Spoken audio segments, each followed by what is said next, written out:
I'm Ashley Kyle. And I'm Bob Spicer. And this is your Lake of the Ozarks News Update, brought to you by Lake TV and LakeExpo.com, and sponsored by Yacht Club, Powersports, and SNK Customs. And today, Ashley, we're going to be talking about a local business that went up in flames. A Morgan County School Board member has resigned. A Morgan County sheriff has some interesting advice about concealed carry. And a new parade comes to Sunrise Beach. That might be fun, huh? Plus, we'll take a look at events coming to the lake this weekend and also hear about a brand new segment from Lake TV, just appointed General Manager William Holtz. That's after a message from Yacht Club Powersports.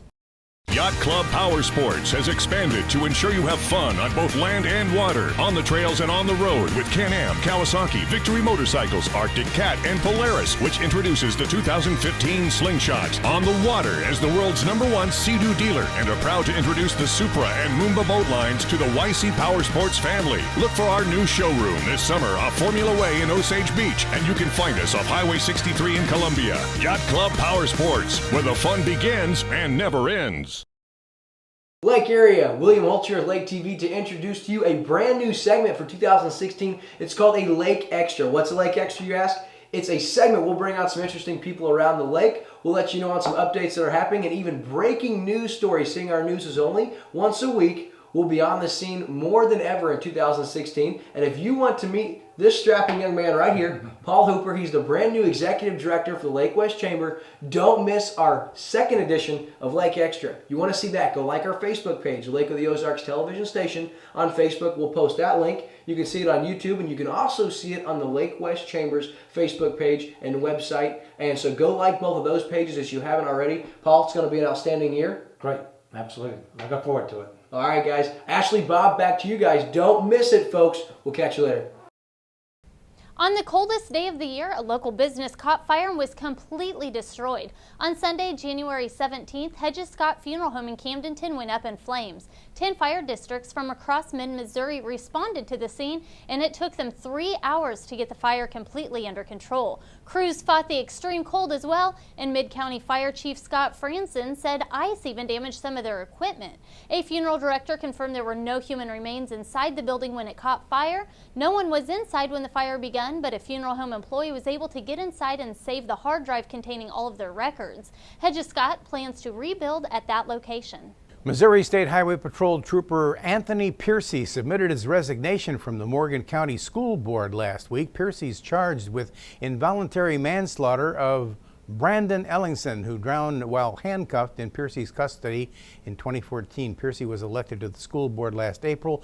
Board member terms run for 3 years. The board is addressing that resignation this week and will consider a special board meeting to review board member application letters to serve the remainder of Piercy's term. Attorneys for developer Gary Pruitt in Camden County's planning and zoning were recently back in court. But this time, the two found themselves on the same side. They were defending themselves against a group of Horseshoe Bend residents who are trying to stop the development of 44 nightly rental units located on Bittersweet Road.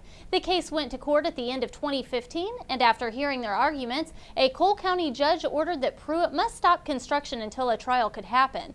The court found that the Camden County Planning Administrator issued a land disturbance permit for a project that is not allowed by the current zoning. Well, if you found yourself in an active shooter situation, what would you do? The U.S. Department of Homeland Security has a training brochure to help school and business administrators prepare for something like that, but Morgan County Sheriff Jim Petty says he's got one up on the DHS. The federal government's training manual doesn't mention anything about the concealed carrying of a weapon for personal defense, but Petty says that's the most surefire way to protect yourself if something were to happen.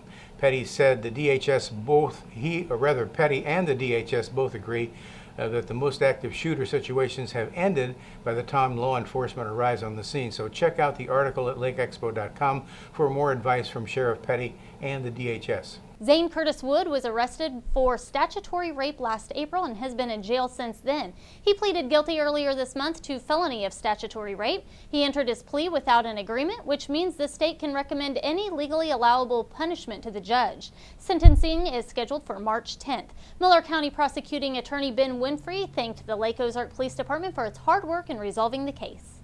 Local man's facing charges for allegedly firing a rifle at a neighbor during an argument. Gary Weber of Sunrise Beach has been charged with assault, unlawful use of a weapon, and armed criminal action. Deputies responded to a residence on Oxen Run Court on Friday, January 8th to learn that Weber, who they said appeared a little intoxicated, allegedly fired a .22 rifle at the ground in front of his neighbor. The neighbor could not explain some scratches on his face and leg, and deputies speculate they were caused by ricocheting bullets. The alleged victim refused treatment at the scene. Weber was taken to the Camden County Jail and released after posting a $3,000 cash bond.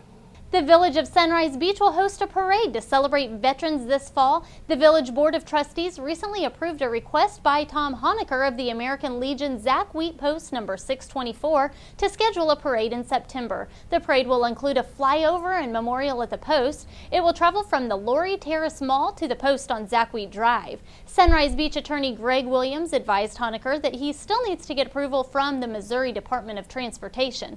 Williams also requested the American Legion Post coordinate the parade with Sunrise Beach Fire and Police Departments. When that deer in the headlights lands on your hood, you need SNK Customs Auto Body and Collision Center in Versailles.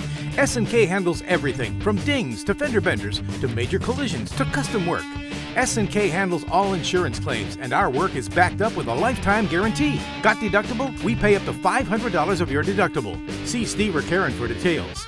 We also fill propane tanks, from gas grills to RVs. SNK Auto Body and Collision Center, located right behind Citizens Bank in Versailles.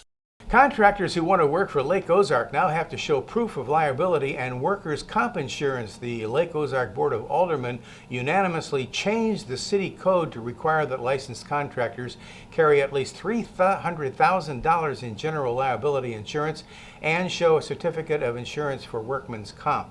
City Administrator Dave Van Dee said the change was prompted when residents asked whether contractors performing work for the city have insurance to cover work-related accidents or damages. Officials discovered that if a contractor doesn't carry general liability or workman's comp insurance, the homeowner's insurance is then responsible. So this change will ensure that a contractor's insurance is liable for employee accidents or property damage. Attention collectors, the Antique Beer Can and Brewerana Show is going on this Saturday. It's a free event and it'll run from 8 a.m. to 1 p.m. at the Inn at the Grand Glaze in Osage Beach. Beer can collectors and enthusiasts from all over the Midwest will be there to buy and sell with vendors on site too. Well, if you're looking for a good date night idea, check out the Wine Down Dinner at Old Kinderhook this Thursday at 6:30. The dinner features 5 courses paired with 5 wines. Tickets are $50 and reservations aren't required, so make sure you call the trophy room down there to save your spot. The Ozark Jazz Society has a performance this Sunday at the Osage National Golf Resort in Lake Ozark. The concert features the high school jazz bands from Eldon and School of the Osage, along with the Fort Leonard Wood Army Jazz Band. Tickets are $12.50 for non-members, $10 for members, and the show starts at 6:30 p.m. There's a wine glass painting event at the Shawnee Bluff Winery in Lake Ozark on Sunday at 3 o'clock. Don't ask me what that is.